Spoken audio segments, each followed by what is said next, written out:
దేవునికి స్తోత్రం. హల్లెలూయా.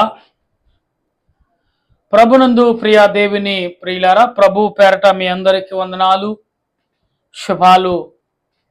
మరణాత మరి ఒక 5 రోజులు మీతో, ఒక 4 రోజులు మీతో వాక్యం పంచుకోలేదు గనుక మరి దేవదేవుడు మనకు అందించుచున్న క్రియను బట్టి ప్రభుకి ఎంతగానో వందనాలు, స్తుతులు చెల్లిస్తున్నాను.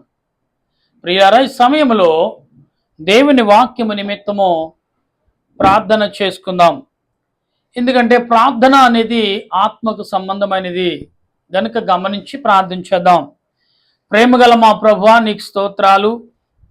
ఈ సమయంలో నీ వాక్యమును బట్టి, నీ కృపను బట్టి మేము ప్రార్థిస్తుండగా నీ ఆత్మ నడిపింపు దయచేయండి, బలపరచండి. నిలబడి నన్ను, నా తలంపులు మరుగు చేయండి. నాయన, నీవే నాలో ఉండి మాట్లాడండి. నేను మాట్లాడితే ఎవరు వినరు ప్రభువా, ఎవరు గ్రహించరు.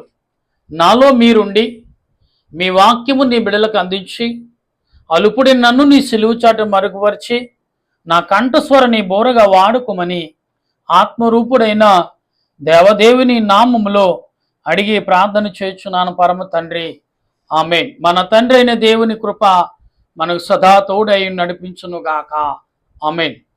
ప్రభునందు ప్రియా దేవుని బిడ్డలారా, మరి ఇక్కడ మనము అనేకమైన విధములైన క్రియలు చూస్తున్నాం. కానీ బహుమానములు అనే మాటలు విన్నాం, తర్వాత ప్రత్యేకతలు విన్నాం. అయితే ఇక్కడ ప్రత్యేకపరచుట, ఈ ప్రత్యేకత అనేది మనుషులకు చాలా విధముగా ఉంది. అందులో కొన్ని మాటలు, 4 వచనాలు మాత్రమే క్లుప్తముగా మీకు వివరిస్తాను. యెషయా గ్రంథము 2వ అధ్యాయము 19వ వచనములో భక్తుడైన యెషయా భక్తుడు ఈ ప్రత్యేకతలు ఏంటో చూద్దాం. మనము వరములు, భూమి,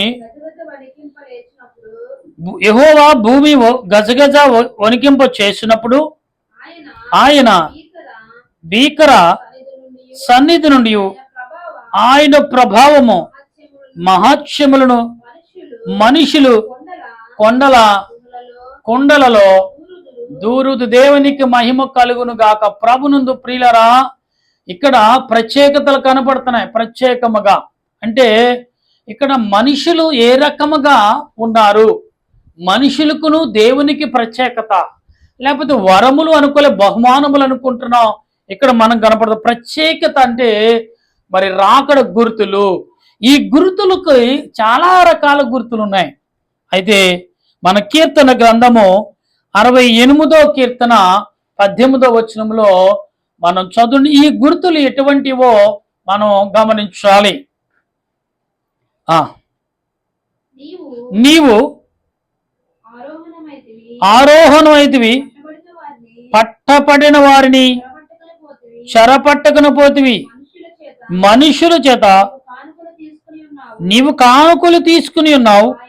ఆయన యెహోవా అని దేవుడు అక్కడ నివసించినట్లు విశ్వాసఘాతకుల చేత సహితము నీవు కానుకలు తీసుకున్నావు. ప్రభునందు ప్రియులారా, ఇక్కడ ధనవంతుల గురించి కానుకలు, వాక్యమును, దేవుని వాక్యాన్ని అడ్డపెట్టుకుని మాట్లాడే సంపాదించుకున్న సంపాదన కొరకు సంపాదనికులు అంటే సంపాదకులు అనే వీరి నిమిత్తము ప్రభు చెప్తున్నాడు. లూకా సువార్త మనము 21వ అధ్యాయం 11వ వచనంలో మనం చదువుతున్నప్పుడు ఇక్కడ ప్రభు మాట్లాడుచున్నాడు. ఏంటంటే ఈ 3 వచనాల్లో అక్కడక్కడ గొప్ప భూకంపములు కలిగను, తెగులును, కరువులను కటాస్థించును, ఆకాశం నుండి మహా భయోత్సవములు గొప్ప దేవునికి స్తోత్రము జరుగుచున్నది క్రియలింతే. ఇక్కడ ధనవంతులను సేవకులు ఏకత్వమై, ధనవంతుడేమో తన ధనమును బట్టి హెచ్చించబడుతున్నాడు, సేవకులు మనుషుల యొక్క సేవ యొక్క కానుక నిమిత్తమును హెచ్చించబడుతూ వారు తొలదూతున్న వారైన. ఇక్కడ ఏమంటున్నాడు మాటల్ని? ప్రియులరా, భూమి ఏ రకంగా ఉన్నది అని చదువు మరొకసారి మా మాటను. లూకా సువార్త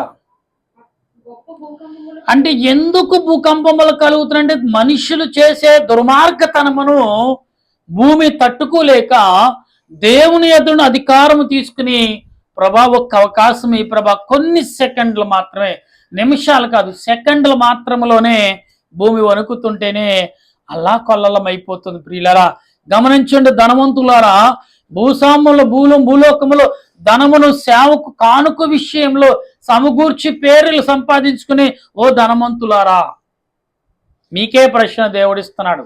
మీ వల్ల ఏం జరుగుతుంది? భూమి వణుకుతుందంటాడు. మీ వల్లనే కేవలం వణుకుతుంది భూమి. మీ వల్లనే భూమి బాధపడుతుంది ఈ లోకంలో. మీ వల్లనే భూమి ఏడుస్తుంది ఈ లోకంలో. మీ వల్లనే భూమి కన్నీరు కాస్తుంది దేవునికి వైపు. ఈ రోజున మీరు చేసే పనులు ఈ లోకంలో అనుకోవచ్చు, నేను దేవుడు దీవించాడు కాదండి. దేవుడు ఎవరిని దీవిస్తాడు? పేదలను పిండుకోమని దేవుడు చెప్పలా, పేదలను మోసం చేయమని దేవుడు చెప్పలా, పేదలని ప్రేమించమన్నాడు. దరిద్రుల్ని తొక్కివేసి దరిద్రుల మీద ఇల్లు కట్టుకోమని, దరిద్రుల మీద నేను అభివృద్ధి పడమని దేవుడు చెప్పలా. ఇలా ప్రతి యాజకులు చెప్పుచున్న మాటలు ఏంటి తెలుసా? ఏమండి, పుట్టినరోజుకి ఒక ఫంక్షను, బిడ్డల వాళ్ళ బిడ్డల పుట్టినరోజులైతే మళ్ళీ ఒక ఫంక్షను, చిన్నదానికి కాదు దానికి కనెక్షన్లు పెట్టి ప్రజలను రక్తము పీడించున్నట్టుగా మీరు ఇది చేస్తే ఆశీర్వాదం వస్తుంది, అది చేస్తే ఆశీర్వాదం వస్తుంది. ఏమిస్తే రాదని ఆశీర్వాదం దేవుని సన్నిధిలో నీ ఉపవాసము కలిగి ప్రార్థించున్నప్పుడు. ఎక్కడ నిజమైన సేవకుడు ఆయన నీ పట్ల, సంఘం పట్ల, విశ్వాసుల పట్ల, సమాజం పట్ల, ప్రజల పట్ల నీవు నమ్మకం కలిగి విశ్వాసం కలిగి ఉపవాసం ప్రార్థన చేస్తే అప్పుడు నీ చుట్టుపక్కల వారు బలపడతారు. వాళ్ళంతటి వాళ్ళే నిన్ను బలపరుస్తారు. నువ్వు బలపడక్కల. యేసు ప్రభును చూసి ప్రజలు వచ్చారు కానీ ప్రజలు చూసి ప్రభు ఎలా అంటున్నారు సేవకులు ఎంతమంది గ్యాదర్ అవుతారండి మెసేజ్ చెప్పడానికి? అంటే ప్రజలకు నువ్వు గ్యాదర్ చేసుకున్న వాక్యం చెప్తున్నావా? నీ వాక్యాన్ని బట్టి ప్రజలు వస్తున్నారు. ఎలాగుందని రాకడ కాలంలో ఉన్నాం. ఇప్పుడు ఆల్రెడీ మన ఇండియాలో భయంకరమైన ఎత్తైన భవనం ఒకటి కట్టేశారు, 52 అంతస్తుల భవనం.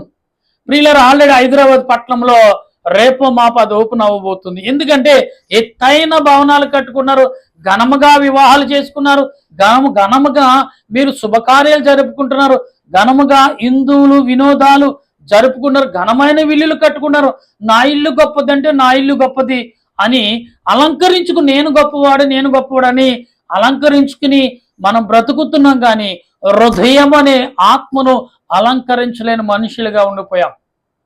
దేవుడు అదే చెప్తాడు, ఓ ధనవంతులారా, ఓ సేవకులారా, రక్తము పీల్చినట్టు ధనవంతుడు కేవలం జేబులో దబ్బయే పీలిస్తాడు, కానీ సేవకులు మాత్రం ఎలా ఉన్నారంట? రక్తాన్ని పీల్చినట్టు పీలుస్తారంట. జాగ్రత్త. కానుక అడగను, కానుక ఇవ్వకుండా అంటారు, కానీ కానుకలు పెడుతూ ఉంటారు. ప్రియులారా ఏం చేస్తున్నాం? అపోస్తలుడైన పౌలు కానుకలు అడిగాడా? లేదు. తన జీవన ప్రయాణం నిమిత్తంలో జీవితం కొరకు జీవించడానికి డేరాలు కుట్టాడు ఆయన. ఈ అపోస్తలుడైన పౌలు ధనవంతుడు కాదా?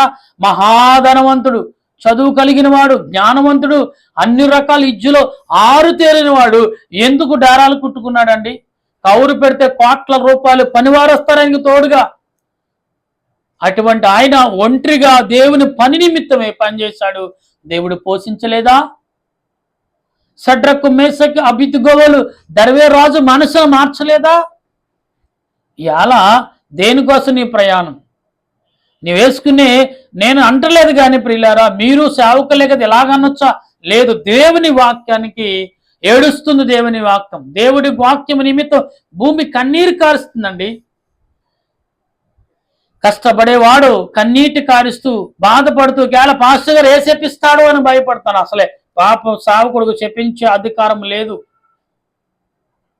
అది ఎప్పుడు ఉంటుందంటే అధికారం అతడు నీతిమంతుడుగా సంఘము కొరకు, ఏ బిడ్డల కొరకు, ఏ సంఘము, ఏ విశ్వాసుల కొరకు కన్నీరు కార్చి దేవుని సన్నిధిలో రోధిస్తున్నాడు. అతని మాట మాత్రం ఖచ్చితంగా నెరవేరుతుంది. ఎందుకంటే అతను దేవుడి పట్ల, వారి కుటుంబం బాగుపట్టక, వారి కుటుంబం కట్టడానికి ఇతను మహాప్రయాసపడ బహిరంగ కనపడకపోవచ్చు కానీ అంతరాత్మక దేవుని సన్నిధిలో వారి బిడ్డల కొరకు, వారి కుటుంబం బాగు కొరకు కన్నీరు కార్చాడు ఆ సేవకుడు. అటువంటి వారు ప్రార్థన దేవుడు వింటాడు. అందుకే అటువంటి వారు మనసు గాయపరచకండి. ఇవాళ మనకి పై మెరుపులు చూస్తున్నాం, పై మాటలు చూస్తున్నాం. జాగ్రత్త, దేవుడు ఒకరు ఏదో ఒక రోజున నువ్వేమి చేస్తున్నావు, నా పేరు పెట్టుకుని నా కుటుంబంగా నువ్వు ఉంటూ ఏంటి మోసకరమైన ప్రశ్నలు, ఈ మోసమైన మాటలు, ఈ మోసకరమైన పనులు ఏంటి అని అడిగితే నీకు సమాధానం ఉందా? దేవునితో ప్రభుత్వ మా కనెక్షన్ ఉందంటే దేవునితో ప్రభుత్వ సంబంధమైన అనుభవం ఉందా అనుకుంటా. కానీ అనుభవం ఏ రకంగా ఉంటుంది? నువ్వు లోకానికి పేరు పెంచుకుంటాక, లోకములో ధనాన్ని కూడగట్టుకుంటాక, లోకములో నువ్వు గొప్ప స్థాయిని సంపాదించుకుంటాకేమో. అటువంటి వారికి పరలోకంలో చోటు లేనే లేదంటున్నాడు. ఓ ధనవంతులారా, భూమి వణుకుతుంది. ధనవంతులు చూసి, సావుకులను చూసి భూమి కూడా వణుకుతుంది. ఎవరిక్కడ నిజంగా నీతిమైన యథార్థముగా దేవుని మాటలు ప్రకటించేవాడే దానికి యోగ్యుడును. దాడు వారు ఎక్కడున్నా కానీ ప్రభు పోషిస్తాడు. ఎస్, వారిని చూసి, వారి కాల నడకను చూసి విషమ జంతువులు కానీ మృగాలు కూడా వణుకుతాయి. ఎందుకంటే అతడు జీవ మార్గమును దేవునికి ఆత్మతో నింపబడిన వాడు. దేవుని ఆత్మతో నింపబడిన అడవులో వెళ్ళినా కానీ అడవులో సుమారు కిలోమీటర్ లెక్క వరకు దేవుని యొక్క ప్రభావం ఉంటుందంట, ఆయన వెలుగు. ఎస్, అంత శక్తి ఉంటుంది దేవుని దగ్గర. అంత శక్తి నువ్వు సంపాదించుకుని నిజంగా సేవ చేస్తే నువ్వు కానుకలు అడగక్కలా. నువ్వు ఎలాగా సంగమకాలు కూర్చోడానికి సరిపోవట్లేదు, ఇది ఎవరైనా ప్రేరేపణ ఉంటే దీన్ని కట్టడానికి ఇన్ని మీరు కానుకలు వేయండి అని అడగక్కర్లా. దేవుని సన్నిధిలో ప్రభువా, నీ బిడ్డలైన వారి ఎండలో కూర్చుంటున్నారు, వారికి నేడని ఆనాడు ఇశ్రాయేలు ప్రజలకు నేడిచ్చిన దేవుడు ఈనాడు ఆ బిడ్డలకు నేడవంటే దేవుడు వారినే ఏర్పరచుకుంటాడు. నువ్వు అడగక్కర్లా. గమనించండి, ఇవాళ ఉందా, నా దగ్గర ఉంది కాబట్టి ప్రజాసేవ చేస్తాను. ఎవరు చేయమన్నారు?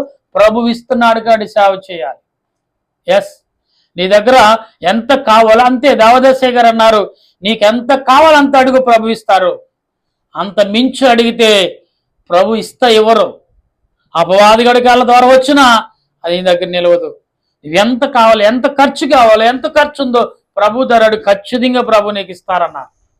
ఎస్, ప్రార్థన చేసి అయ్యగారు ప్రతిదీ అలా సంపాదించారు కాబట్టి ఈనాడు సేవకులుగా, పండితులుగా, స్వార్థకులుగా, పరిచారికులుగా ఆయన హెచ్చించబడుతున్నారని ప్రభువుని హెచ్చించారు. ఆయన హెచ్చించుకోలేదు. బి సామేలు గారు, బిషప్పులు చాలా మంది ఉన్నారు ప్రియులారా. గమనించండి, వారందరూ కూడా దేవుని హెచ్చించారు తప్ప వారిని హెచ్చించుకోలేదు. ఇవాళ వారికి వారు హెచ్చించుకుంటున్నారు తప్ప దేవుని నామాన్ని ఎక్కడ హెచ్చించట్లా. గమనించండి, దేవుని వాక్యం కంటే వారి ఫోటోలు ముందు ఉంటాయి, పెద్ద పెద్ద ఫోటోలు వేసుకుంటారు. ఎందుకు చెప్తున్నామంటే ఇవి దేవుని వాక్యం చెప్తే, నేను చెప్పే మాట యెషయా గ్రంథంలోనూ చెప్తున్న మాటలు, కీర్తన గ్రంథంలో దావీదు భక్తుడు చెప్తున్న మాటలు ఇవి. ఒకసారి గమనించండి మీరు, నేను అంటే ఆలోచన దేవుడి సాయంకాలం పూట క్రైస్తవులారా, విశ్వాసులారా. అందుకే ఏ మతాన్ని కానీ, ఏ కులాన్ని కానీ, ఏ మనిషిని కానీ దూషించవద్దు, ద్వేషించవద్దు. ఎవరిని తీర్పు తీర్చడానికి నీకు హక్కు లేదంటున్నాడు. ఎవరేమైనా సిరినవ్వుతూ వెళ్ళిపోండి. ఇవాళ మీడియా వచ్చింది, వాట్సాప్ వచ్చింది, ఫేస్బుక్ వచ్చింది కాబట్టి ప్రతి వారు డాన్సింగ్లు చేస్తున్నారు. ఏదో ఒక రోజున దేవుడు నిన్ను నడు రోడ్లో నిలదీస్తాడు. అప్పుడు నీ ప్రశ్న ఏంటి? నేను తీసుకెళ్లి ఎడారులు నిలబెడితే దారిలేని గమ్యలేని ప్రయాణం అయిపోతే నీ బ్రతికి ఎక్కడికి సాగిపోతుంది? జాగ్రత్త. ఆలోచించగల మనసును దేవుడిచ్చాడు, గ్రహించగల తలంపు దేవుడికి ఇచ్చాడు. అటువంటి కృపను పరిశుద్ధాత్మ దేవుడు ఈ సమయంలో మనందరికీ అందించి మంచి మార్గం, మంచి తలంపులు నడవగల కృప దేవదేవుడు అందించును గాక. ఆమేన్. ప్రార్థించేద్దాం. ప్రేమగల మా ప్రభా, నీకు వందనాలు. మా దేశ ప్రజల కోసం, మా దేశ సేవకుల కోసం, మా దేశ ధనవంతుల కోసం, మా దేశ ధనాన్ని సంపాదించుకునే సేవకుల కొరకు ప్రార్థిస్తున్నాం. వారి కొరకు ఈరోజు వాక్యం ప్రకటించబడింది. ఇదిగో భూకంపాలు వస్తున్నాయి, భూమి అదురుతుంది, కన్నీరు కారుస్తుంది. ప్రభా, నీ నామములో అవమానం జరుగుతుంది, నీ నామములో అన్యాయం జరుగుతుంది. నీ భూమి మీద, నువ్వు సృష్టించిన భూమి మీద నీ ఆత్మతో నింపబడిన వారు ఈ లోకంలో ఇంకా ఇంకా ఇంకా కూడగట్టుకుంటున్నారు, కానీ తృప్తి అనేది లేకుండా బ్రతుకుతున్నారు. ప్రభా, తృప్తి కలిగిన మనిషి ఒక్కడైనా ఉంటాడేమని వెతుకులాడుతున్నాను ప్రభా. ఇలాంటి వరకే ఈ భూమి, ఇలాంటి వరకే ఈ ప్రకృతి, ఇలాంటి వరకే ఈ భూమి అని సమస్తము సృష్టి యావత్తు దేవుని ఎదుకొచ్చి మొరపెడుతుంటే ఎంత భయంకరంగా ఉంటుందో ప్రభు. అటువంటి భయంకరమైన మరి కన్నీటి ప్రార్థన ఎదకు చేరుతుందని నమ్మొచ్చు. ఈనాడు ఈ ప్రజలను ఈ దినమును ఈ మరొక రోజు రాబోతుంది ప్రభా. ఆ రోజు రాకముందే మేము ప్రార్థిస్తుండగా నా దేశ ప్రజలు, ప్రపంచ ప్రజలంతటి నీ రెక్కల నీడలో ఉన్నారు ప్రభా. అందరూ నీ ఆత్మతో నింపబడ్డారు.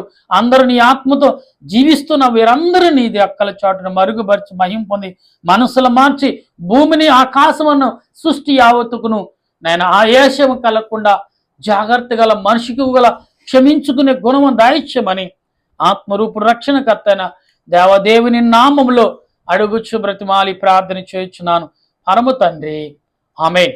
మన తండ్రి అయిన దేవుని కృప, దేవాదేవుని యొక్క సహాయము, యేసుక్రీస్తు యొక్క శిలువ రక్తంలో కడగబడి ఆయన రాజ్యముకి ఎత్తబడుతుము గాక. ఆమేన్, ఆమేన్, ఆమేన్. అందరికి వందనాలు. మరణాత.